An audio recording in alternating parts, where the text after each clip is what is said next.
Hello everyone, welcome to Programming Cadet. So finally IELTS is over and I took IELTS test on 17th of December and I received my IELTS score on 22nd of December. So I would like to share my experience and how I prepared and what all things to do before IELTS and what will be the process when you reach your test center. So I would like to share everything because when I made my last video I got to know there are so many people who are planning for masters and they want to take IELTS. So probably this will help you. So yeah, that is what I will be discussing in this video. And if you are new here or if you haven't subscribed to the channel, go ahead subscribe to the channel and be a part of Programming Cadet family. And also hit the bell icon so that you get notified each time when a video goes live. And yeah, thank you for so much for your support and yeah, so let's start our discussion on this topic. So yeah, I prepared for like 2 to 3 weeks maybe for IELTS, or at max a month you can take it like that. So there are so many resources out there, or if you want to buy a book, it will cost you somewhere around 450 rupees, and you can get it on Amazon. So you can get that. In that you have some 9 sample tests, and if you do that, it will be more than enough for you to get good marks. And my expectation from IELTS was overall I needed 6.5 and no less than 6 in each component. Each components which are listening, reading, writing, and speaking. So these are the 4 components, and I will also share my scores with you guys. So yeah, let's start with how I prepared for everything. For listening, what I did was I went to YouTube and I searched for sample listening IELTS tests, and I got so many channels, and there they had audios and questions in a video, so you can watch those videos and you can note down your answers, and then at the end of the video they have given answers as well, so you can match your answers and you can verify how much marks you got. And to know a band based on your score, you can simply Google search IELTS listening bands. You will get a particular band with respect to your marks. So for listening, I did that, and I also bought a Cambridge book from Amazon. It costed me somewhere around 450 I think. So one of my friends suggested me that buy this book, it will help you in your preparation. So I bought that book, and yeah, it really did help me. I did almost all the reading samples from that book, and I got to know about all type of questions that you can expect in your exam. For writing also, there are so many topics in that book, and if you simply search on Google writing topics, task 1, task 2 for IELTS, you will get many topics to write on. And if you write for around if you write like 10 essays, I mean 10 task 1 and 10 task 2, so that will be more than enough for you to get used to of writing, and at least you will be able to get 6.5 or more than that. And for speaking is something which you cannot develop within a week or month, I believe. If you can, that is very good, but this is something you need to practice more and more. So what you can do is, if you have a friend who can help you in preparing, or if someone is preparing, and you both can collaborate each other and you can help each other in speaking. But if you don't have anybody, what you can do is simply search on Google speaking IELTS topics, and you will get so many topics, and you can read the questions and you can look into the mirror and you can speak on that particular topic and try to speak as much as you can. Don't think like you are over speaking. If you over speak, that is totally fine, but if you under speak, that is probably not very a good thing. So your examiner will keep on asking you to speak more and more. So that is the thing. So yeah, try to speak as much as you can. So yeah, these were the things. These were the things how I prepared for IELTS. And okay, now let's talk about what happens when you reach to your test center and what are the documents which are needed. So you need to take a photocopy of your passport front page and last page. So make sure that your front page and last page photocopies are not overlapping on each other if they are on A4 sheet.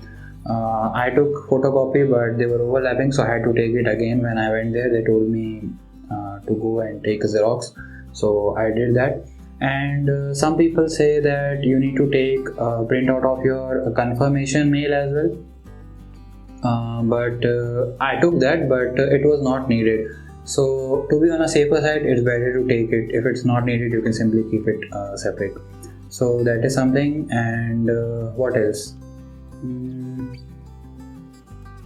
Passport, and yeah, they will give you a declaration form in the mail. So you need to take printout of that and fill the declaration form, and you need to submit that as well. So yeah, these are the documents which you need to take on your IELTS test. And I will talk about some very minor things which probably will think that they won't affect your exam, but it will affect your exam. So let's start with speaking. Okay, so how I did my exam, I will go through that. So on 17th from 10:40 a.m. my speaking was there. So I reached to the test center well before time, approximately at 9:30 a.m. So I had plenty of time to get used to. And actually outside it was very cold as it is winter. And when you go inside your test center, it will be obviously more hotter than outside. So you need to get adjusted to the temperature. And if you go very late, you will be coming from a very cooler place to a very hotter place. So your body will be sweating, or it won't be a very peace of mind for you. Okay, so just try to reach to the test center as soon as you can. And so yeah, I went there and they asked me for all the documents. I gave them all the documents, and they verified. And like I told you, I had so much time, so I got well settled there. And then my turn came and I went for the speaking test. So the speaking is in three parts. So the first part is the examiner tries to know you more properly. Like they'll just ask you your name, where do you live, and what do you do, all those things. And once they are done with this, they will move on to the part 2. And sometimes they also ask a few tricky questions in part 1 if you answered your basic information properly. So they asked me about ambitions and what you would like to do in future, and things like that. And when we went to part 2, in part 2 again they gave me a topic which was related to ambitions. What are my ambition and how I'm planning to achieve it. So these were the things I had to talk about. They gave me 1 minute to prepare and 1 to 2 minutes to speak on that particular topic. So yeah, that was my speaking part 2. And in part 3 it will be a follow-up questions based on your part 2. So like that. So my test went for approximately 15 to 20 minutes, and it went quite well, and I got a band 8 in speaking. So and what I didn't try, because if you see most of the videos on YouTube, they will say use fancy words, use complex sentences and everything. I try to stick to my normal speaking. I didn't try to go for a very fancy words. Yes, of course, if you use them, probably will get band 9. But in my opinion, band 8 is fine for me. Like I told you, I needed no less than 6 in each component, and 8 is more than enough. So yeah, I tried to keep things simple, and also yeah, I did use some of the complex sentences. And when you speak and when you speak English in your day-to-day life, you will just get used to it. The complex sentences just come naturally. You don't have to form them in your head, and that is the thing. And one thing that I would like to suggest you is, at least 1 month before you are going to take the test, try to like, most of the time it happens like we talk to ourselves, okay, and usually we talk in our mother tongue to ourselves, right? So try to speak in English with yourself, and that is probably the best advice I can give you, because it helped me a lot. I just tried to talk to myself in English, like if I am thinking मुझे क्या video बनाना चाहिए अगली बार, और मेरा next video क्या होगा. So this is my mother tongue and it naturally comes.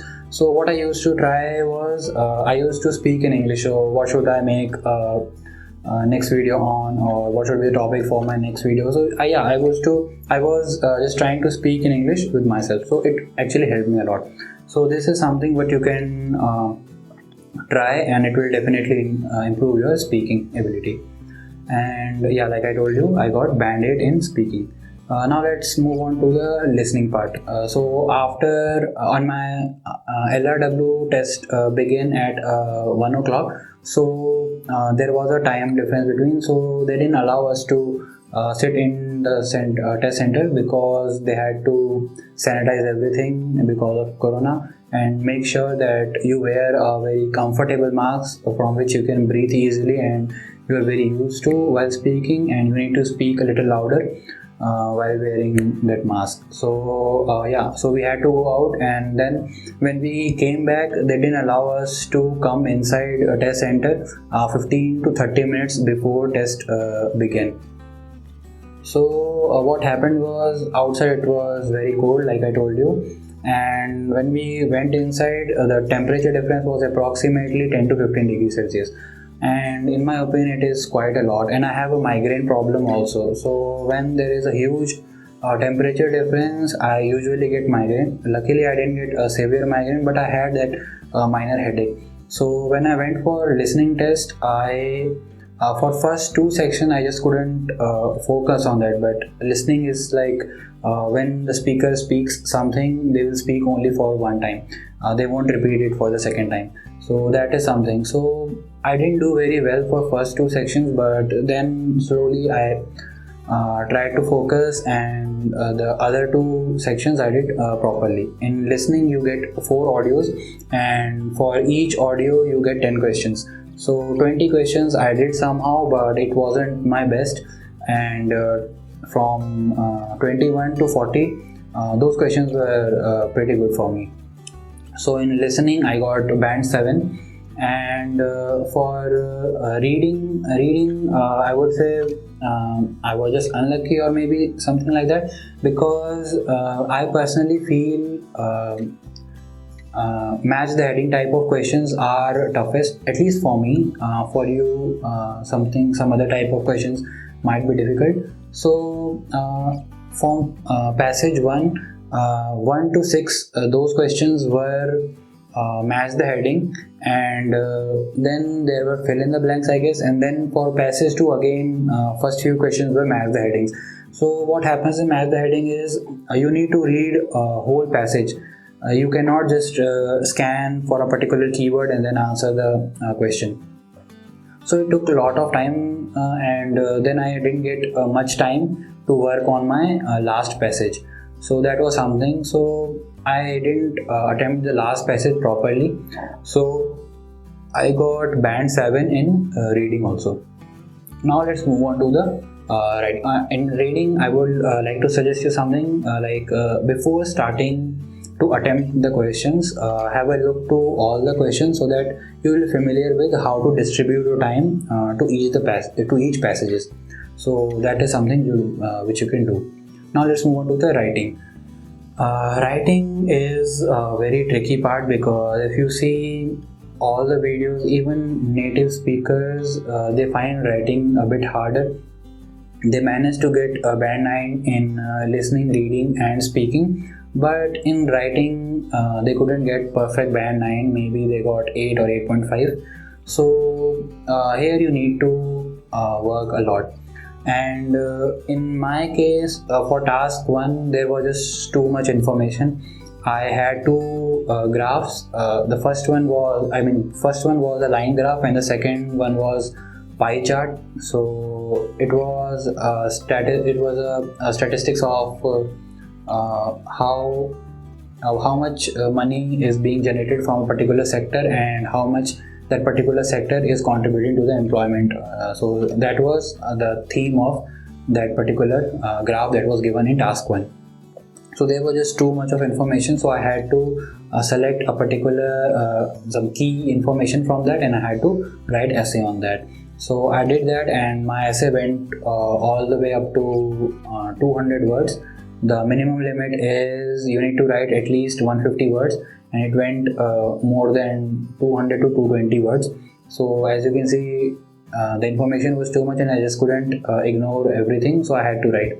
And in section 2, the topic was focusing on specific athletes who are best in their particular domain is better, or giving equal opportunity to everybody is better for a particular country or for sports in general. So that was my task 2, and I had to write at least 250 words on that, and it went all the way up to 320 words, I guess, because I added examples also. So yeah, and there also I didn't try to use very fancy words, because I would suggest you to learn just 10 commonly used, not commonly used, try to learn words which you can use in all kind of essays or all kind of speaking tests, so that, and try to learn the proper meaning of that, proper usage of those words, so that you can use them perfectly in your essays and your speaking. So if you learn 20 words, 10 for speaking and 10 for writing, this is more than enough. You don't have to learn 100 words and just confuse yourself. That is not necessary. Okay, so if you learn these things, and if you learn 10 words for speaking, probably you can use that for your writing as well. So in writing I got 6.5 band.